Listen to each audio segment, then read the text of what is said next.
अब 9 तारीख को संध्या में शपथ ग्रहण का समारोह का आयोजन किया जाएगा और इसमें कई देशों के गण्यमान्य लोग उपस्थित होंगे।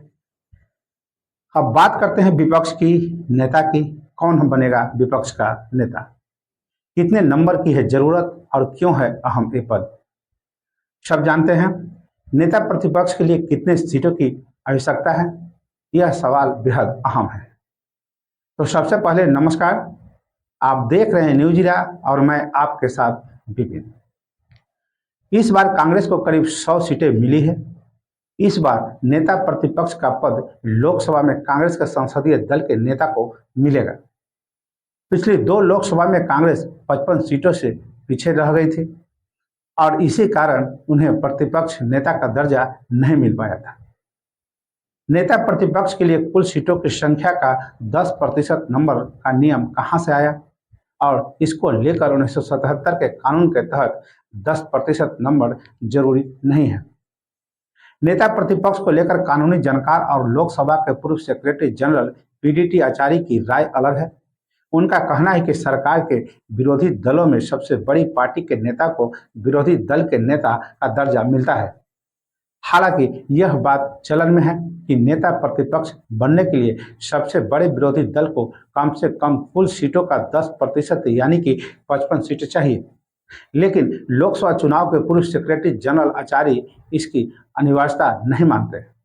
उनके मुताबिक संसदीय एक्ट 1977 में नेता प्रतिपक्ष के वेतन भत्ते परिभाषित किया गया। एक्ट की धारा 2 में नेता प्रतिपक्ष को परिभाषित किया गया। इसके तहत कहा गया कि नेता प्रतिपक्ष विरोधी दल का नेता होता है और लोकसभा में जिस विपक्षी दल की संख्या सबसे ज्यादा होती है उसके नेता को प्रतिपक्ष के तौर पर लोकसभा के स्पीकर मान्यता देते हैं। इस एक्ट में कहीं नहीं लिखा हुआ है कि नेता प्रतिपक्ष के लिए कुल सीटों की संख्या का 10% यानी कि 55 सीटें होनी चाहिए। स्पीकर ने तय किया था कि 10% का नियम नेता प्रतिपक्ष का मामला बेहद पुराना है। 1992 में पहले आम चुनाव के बाद लोकसभा का गठन हुआ और तब 10% सीटें मिलने के बाद नेता प्रतिपक्ष का दर्जा दिए जाने का नियम आया था। इसके लिए तत्कालीन लोकसभा अध्यक्ष जीवी मावलंकर ने नियम तय किया था कि नेता प्रतिपक्ष के लिए 10% सीटें होना चाहिए। लेकिन इसके बाद 1977 में नेता प्रतिपक्ष वेतन भत्ता कानून बनाया गया। इसमें कहा गया कि सरकार के विरोधी दल का नेता उसे माना जाएगा जिसकी संख्या सबसे ज्यादा होगी। 16वीं लोकसभा चुनाव में कांग्रेस को जब 44 सीटें आई तब लोकसभा के तत्कालीन स्पीकर सुमित्रा महाजन ने लोकसभा में कांग्रेस के नेता को नेता प्रतिपक्ष का दर्जा देने से इनकार कर दिया था। इसके लिए स्पीकर ने अटॉर्नी जनरल की सलाह ली थी। अटॉर्नी जनरल ने 1977 के कानून का परीक्षण किया और कहा कि नेता प्रतिपक्ष का दर्जा देने का मामला 1977 के दायरे में नहीं आता है और उनका फैसला स्पीकर को लेना है और यह उनका अधिकार है। इसके बाद लोकसभा में कांग्रेस के नेता को नेता प्रतिपक्ष का दर्जा नहीं मिला था। कांग्रेस ने 17वीं लोकसभा में भी 52 सीटें लाई। उसने नेता प्रतिपक्ष का दावा पेश नहीं किया। मेंबर नेता प्रतिपक्ष सिलेक्शन कमेटी का होता है मेंबर। वैसे कानून की व्याख्या अपनी जगह है, लेकिन इस बार उस बहस का मतलब इसलिए नहीं रह गया क्योंकि कांग्रेस का आंकड़ा 55 सीटों से काफी आगे निकल चुका है। लेकिन इस बार कांग्रेस 100 के आसपास पहुंच चुकी है। ऐसे में उनके नेता को लोकसभा में नेता प्रतिपक्ष का पद मिलेगा और उसके बाद वह मजबूती से सदन में अपनी बात भी रख पाएंगे। साथ ही तमाम कमेटी जिन्होंने नेता प्रतिपक्ष मेंबर होते हैं उनमें उनके नेता रहेंगे, रचनात्मक भूमिका ठोस तरीके से निभा पाएंगे।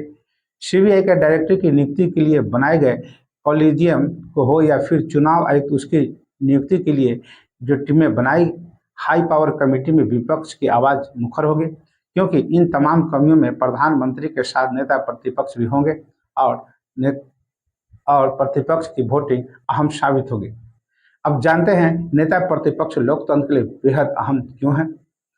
लोकतंत्र की मजबूती के लिए मजबूत विपक्ष जरूरी है और उसका प्रतिनिधित्व नेता प्रतिपक्ष करता है। साथ ही कई व्यवहारिकताएं हैं जिसमें नेता प्रतिपक्ष की अहम भूमिका है। सीबीआई डायरेक्टर, सीवीसी, लोकपाल और मुख्य चुनाव आयुक्त की नियुक्ति के लिए बनी कमेटी में पीएम के साथ नेता प्रतिपक्ष भी होते हैं। वर्ष 1919 में मार्च में जब लोकपाल की नियुक्ति हुई थी, तब कांग्रेस के नेता मल्लिकार्जुन खड़गे को सिलेक्शन कमेटी की बैठक में विशेष आमंत्रित अतिथि के तौर पर बुलाया गया था। खड़गे ने इस बैठक का बहिष्कार किया था और कहा था कि उन्हें वोटिंग का अधिकार नहीं है और उन्हें प्रतिपक्ष की मान्यता नहीं है, ऐसे में वह बैठक में नहीं जाएंगे। लेकिन इस तरह के तमाम विवादों पर अब विराम होगा और कांग्रेस के संसदीय दल के नेता प्रतिपक्ष की अहम भूमिका में होंगे और लोकतांत्रिक व्यवस्था में व्यवहारिक अनिवार्यताएं पूरी होगी। तो बस अभी के लिए इतना ही। अब हमें आज्ञा दीजिए। नमस्कार।